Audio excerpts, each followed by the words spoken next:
挑戰3D 打印還原蠟筆小新家之廚房篇。還有青椒和小心點哦。上期咱們做了小新家的浴室，而在浴室的隔壁，則是小新家的廚房了。這期咱們就來把廚房給還原出來，喜歡的小夥伴們可以收藏起來。等做完後，我會把模型全部開源哦。這裡的灶台、櫥櫃也都進行了還原，就連冰箱裡也還有美牙買的青椒、廣智的啤酒和小新最喜歡吃的布丁。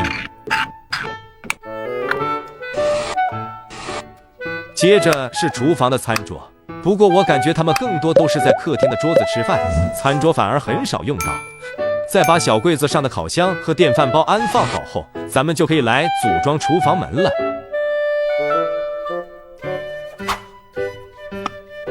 再來是廚房的儲物櫃，我偷偷的在中間抽屜裡藏了2盒小新最喜歡的小餅乾。有小夥伴知道這餅乾它叫什麼嗎？